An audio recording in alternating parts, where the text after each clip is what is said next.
Hey there, YouTube. Here I'm back with the soon-to-be ecotec powered bug. I just got a huge shipment of new parts in.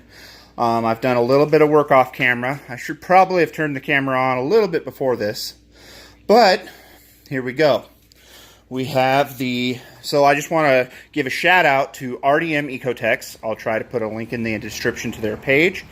So far, I ordered my adapter plate, flywheel, and my wiring harness, which isn't here yet, through them, and they've had wonderful customer service. They've been very willing to help, and it's given me the knowledge that I've needed to do this.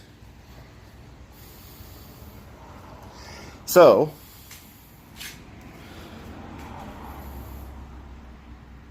right now we've got the flywheel on. This is a flywheel that bolts to the ecotec flange, but uses the starter ring gear and fits the belt housing for the bug. I just need to torque that down. I've got the adapter plate bolted on here with the provided hardware. I have the clutch over there on the shelf. I have a radiator over there on the shelf, which I bought just through Amazon. But here, by the end of this video, you should see this engine in the back of this bug. So for now, I'm going to let you go. I'm going to get this flywheel torqued down, and I'll try to keep you posted. Alright, YouTube, I'm back again. I went ahead and I stopped because my torque wrench was acting up. But I got to thinking, okay, I can go ahead and test fit this because I'm pretty sure I'm going to have to do some cutting. And that is the truth. So we've got our bolts in.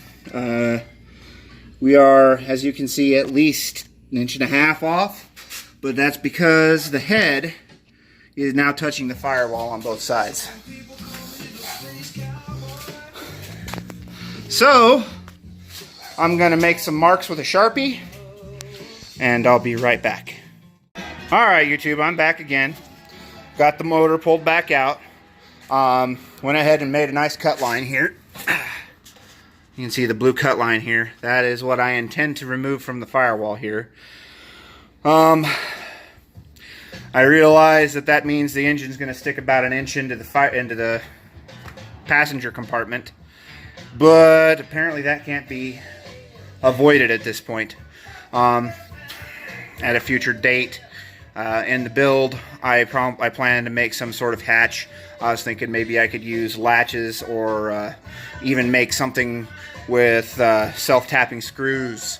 Just something to go over that to shield sound, heat, everything from getting in the passenger compartment.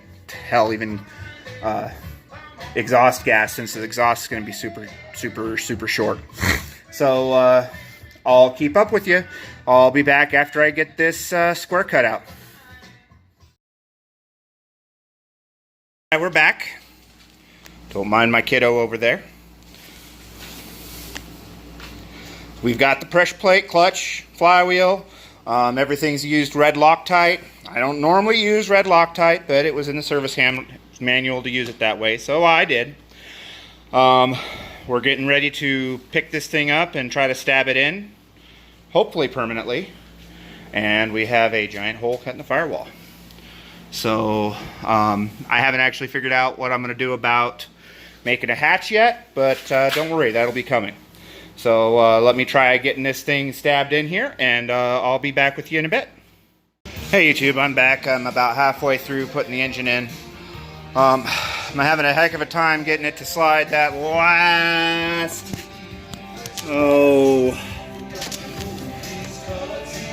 half an inch in. It's about that wide, that far off. So I figured I'd just check in, let you know what's going on, and hopefully I'll be back with this thing the rest of the way in here in just a minute. You can see the gap down there. Alright YouTube, I'm back.